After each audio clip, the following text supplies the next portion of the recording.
Esse é o programa Agenda Econômica. Hoje estamos examinando aqui o financiamento do transporte urbano no Brasil. Nosso convidado é o Dr. Renato Balbin.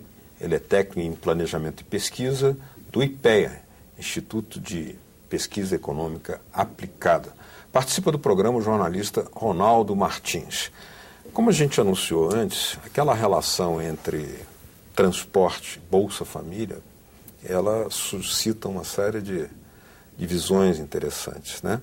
Mas segundo o estudo do IPEA, aquela nota técnica, em um determinado momento, né, houve uma destinação, né, com o programa Bolsa Família que repassado para 44 municípios estudados, né, no ano de 2012, um total de 3,5 bilhões de reais, né, uma proposta de enquadramento do transporte como direito social, demandaria para as mesmas cidades, essas 44, foi o estudo, né, cerca de 75% mais recursos que o total repassado para o programa Bolsa Família. Ou seja, se o item transporte também fosse incluído, né, para aquelas pessoas já inscritas no Bolsa Família, o que nós poderíamos pensar em termos de impacto econômico, impacto social e ganhos para a mobilidade das pessoas? Os projetos de lei como colocados, eles têm um impacto econômico muito alto, se não houver um recorte específico. Você está colocando o recorte do Bolsa Família. Ou seja, o Bolsa Família são aqueles mais pobres dentro do CAD único, que é o cadastro das famílias que são alvo da política social do governo federal. O transporte, a gratuidade, pensar numa gratuidade dentro do Bolsa Família ou do CAD único ou de qualquer outro recorte, sim, tem um impacto econômico muito grande, né? Porque a gente teria que pensar em cenários.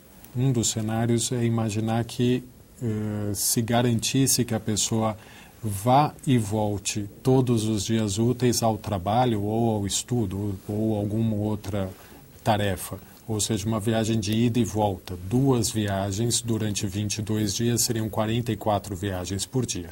Se a gente pensar uma tarifa... Por mês, perdão.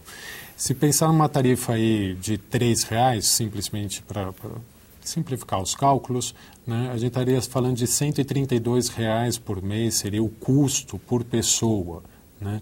Enquanto que aí existem as famílias com 5, 6 pessoas. Então, se pensar pura e simplesmente desta maneira, como inclusive está colocado nos projetos de lei, aí é que a gente defende que eles sejam um pouco esmiuçados, o impacto é extremo, é significativo, inclusive, em vários casos, ele pode suplantar, poderia, caso assim o fosse, suplantar até o próprio valor recebido pela família no Bolsa Família, né? Agora, a definição, tomando a definição dos projetos de lei, se definiria a gratuidade ao transporte, né? Então, se pagaria pela viagem realizada pela pessoa. Então, isso estaria estimulando, sim, que a pessoa realize viagens. Não necessariamente ela realizaria todas essas 44, né? Mas isso está estimulando que ela realize. Ao estimular que ela realize, tem esses outros demais impactos no meio urbano, na dinâmica, na vida da sociedade e, sobretudo, para essas famílias mais pobres, no acesso aos demais direitos sociais, no acesso ao lazer, né? Poder ir ao centro de uma cidade no domingo, onde existem equipamentos de lazer que muitas vezes não estão na periferia, poder não simplesmente ficar no posto de saúde ali próximo da sua casa, distante, mas se necessário for, chegar até um hospital. Existem relatos, são inúmeros, de pessoas que não conseguem chegar ao hospital, né? Pela falta de recursos para pegar um sistema de transporte. Então, os impactos são enormes. Antes da gente analisar esse custo total, né, dos subsídios e gratuidade, queria que o senhor comentasse um pouco um outro projeto de lei que está tramitando no Congresso, que é o do REITUP, que é o Regime Especial de Incentivo ao Transporte Público, né? Nada mais é do que a desoneração, tanto por municípios quanto estados, governo federal, de combustível, máquinas, automóveis, no caso ônibus, né, pneu, de forma que isso gerasse uma redução no custo da passagem. Ele tem uma série de condicionantes também para empresas. O que você acha desse tipo de proposta? Quer dizer, esse tipo de subsídio que trabalha com a desoneração fiscal, o REITUP especificamente, seria um dos passos nesse caminho que o senhor aponta aí para a solução do problema do transporte? Ronaldo, o REITUP é muito mais do que desoneração, né? Como todo projeto de lei, ou política, ou qualquer outra proposta, sempre pode ser aprimorado, existem críticas, não críticas. Agora, o REITUP é um enorme avanço na discussão da desoneração no nosso país, né? O REITUP não propõe apenas desoneração. A desoneração é um dos meios do REITUP para o barateamento de tarifa. Por que ele é um enorme avanço? Porque, ao colocar a desoneração, ele está colocando também todas essas medidas que você falou, condicionantes, etc. Por exemplo, as planilhas vão ter que ser abertas. Planilhas vão ter que ser abertas. abertas. Deverá haver conselhos de transporte nos municípios para analisar essas planilhas. Justamente.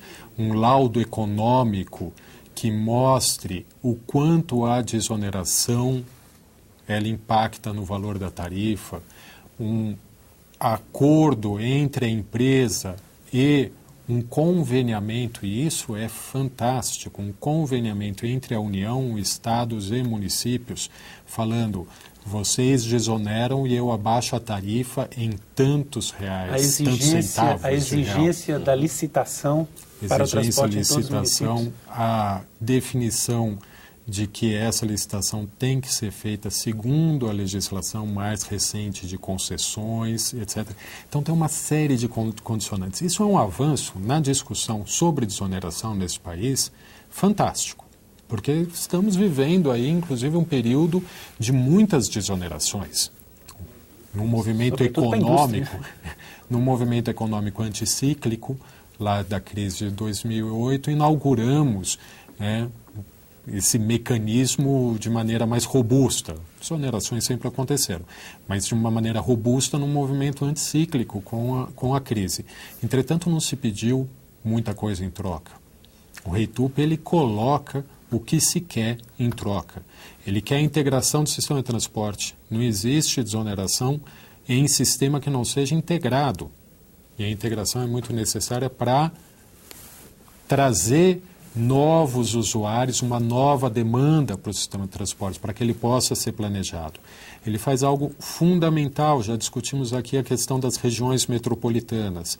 Para que haja desoneração, município, Estado e União têm que fazer um convênio em que os três se comprometem em desonerar. Não é só a União. O que fizemos e estamos fazendo, a União recentemente, hoje só incide atualmente sobre o transporte PIS e COFINS sobre produtos importados. Demais, CID, PIS e COFINS, etc., eles já estão desonerados na União, de maneira passageira, via medida provisória e etc., mas a gente está numa situação dessa. E não houve uma pactuação em torno do que pediríamos, nós, sociedade, o que pediríamos em troca dessa desoneração. O REITUP é um grande avanço. Ele traz regulação, que é um dos mecanismos que eu falei, financiamento, investimento e regulação. Ele traz regulação para um sistema que não foi regulado ainda no país. E uma regulação que traz um elemento muito interessante, a pactuação federativa. Não é uma regulação através de uma agência reguladora, de um órgão que impõe a regulação. Essa regulação, ela se traz através de uma pactuação federativa. Então, ela acontece por vontade própria dos municípios, estados e União. Ele tem uma série de fatores bastante interessantes o REITUP. E essa desoneração, ela hoje, ela impacta mais, sim, os estados e municípios, sobretudo o ICMS e ISS, que ainda não fizeram a sua cota à parte no bolo da diminuição do valor da tarifa, né? E que ela pode chegar, segundo estudos do Senado, a 15% do valor da tarifa. Né? É um número aproximado, porque a cadeia, né, dos insumos do transporte é muito longa e há uma outra complicador que o ICMS ele é diferente em cada um dos estados. Né? Então, para saber a média na nação e tudo mais é complicado. Então, um número aproximado, mas é isso, em torno de 15%. Algumas cidades pode ser muito mais, porque tem cidades que hoje tem insumos de transporte que o ICMS está 0%, alguns estados. Tem outros que o mesmo insumo pode estar a 30%. Então, o impacto é diferenciado. Agora, como assegurar, porque essa desoneração ela se dá nos 3 níveis, né? União, estados e municípios, mas para baratear o preço da tarifa. Mas como assegurar que essa desoneração não se reverta de alguma forma na cadeia produtiva, especialmente nos insumos, em uma modalidade a mais de aumento da margem de lucro? Porque nós temos aí situações em que a concorrência é praticamente inexistente, né? Ou muito baixa, e isso poderia acontecer se não tivessem mecanismos muito rigorosos nesse sentido. Como é que isso poderia ser feito? O REITUP ele traz vários elementos para minimizar ao máximo possível o risco de que isso aconteça. Entretanto, é fato que numa cadeia muito longa de insumos e num ambiente econômico de alta oligopolização, essa desoneração ela possa se reverter num aumento da margem de lucro, mesmo com aquilo que está colocado no REITUP. O que pode, e a gente entende, está no estudo aqui, que pode reforçar ainda mais e trazer elementos que essa desoneração ela seja perene no tempo, etc. Um primeiro está ali colocado no REITUP já, que é o controle social, Conselho de Transporte, etc. Agora, a gente tem que, entre aspas, turbinar esse controle social. Esse controle social tem que ser entendido na sociedade como fundamental para que essa reverter a desoneração em aumento da margem de lucro não aconteça. Né? E aí o REITUP também ele tem uma sapiência. Afinal, é um projeto de lei que está em debate há mais que 10 anos no Congresso. É do deputado, né? Fernando de Fabinho, né? Da Bahia. Fabinho, isso. Já está há 10 anos sendo discutido e agora ele tomou um grande fôlego pós-manifestações. Né? A sapiência aí do REITUP para isso, né, é definir o conselho, agora turbinado esse conselho e sendo o REITUP algo que se coloca ao longo de uma pactuação, ou seja, ele não é uma imposição que vai acontecer de um dia para o outro no Brasil inteiro. A adesão é voluntária. A adesão é voluntária, logo ele será discutido nos municípios. Né? E isso a gente entende que pode trazer novos elementos para o exercício da cidadania. Será muito bom para o país. Pois não. Não, é como chegar a esse nível que o senhor falava de controle social, que deve ser evidentemente estimulado, é muito civilizatório. Sim. Em qualquer sociedade, especialmente no Brasil. É o termo correto. Especialmente no Brasil, se nós temos uma situação em que, especialmente na hora de transportes, há às vezes muita simbiose nebulosa entre sindicatos de trabalhadores e organizações patronais, dificultando muito um controle social com transparência. Sim. Eu não vejo com tanta dificuldade assim, porque o transporte também ele acontece dentro de um ambiente bastante encerrado. Primeiro, ele é um sistema fechado de linhas que transportam pessoas, que passam por catracas que no REITUP auditável, né? São integradas, logo a bilhetagem eletrônica perfeitamente auditáveis, inclusive a cada minuto, porque elas são ligadas por satélite, etc. Né?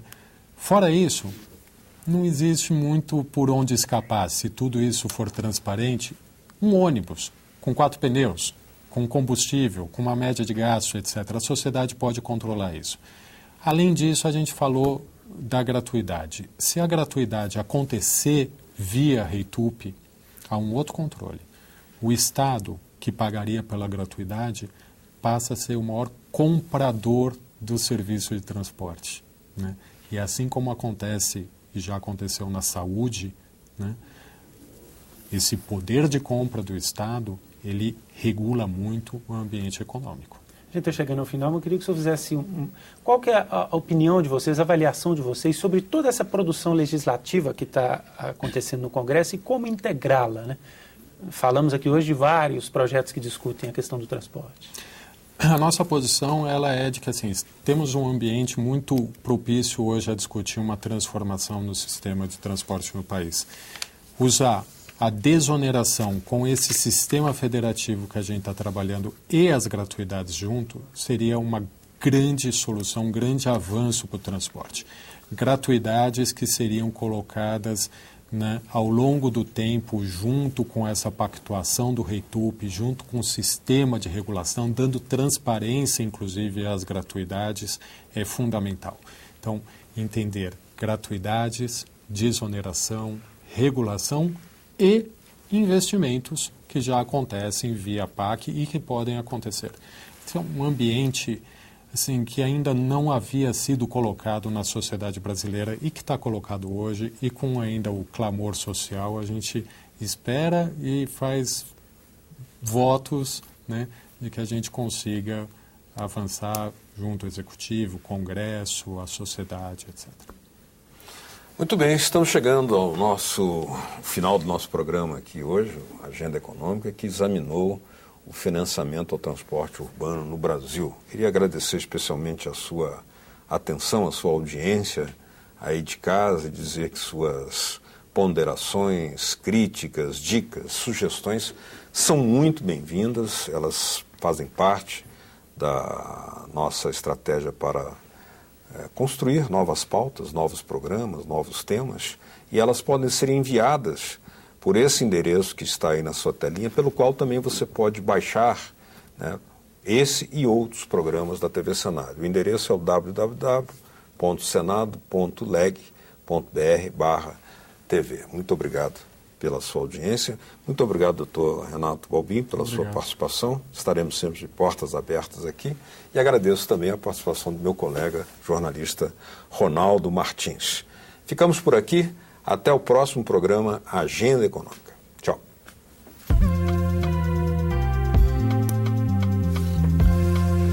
Não deu pra gente falar.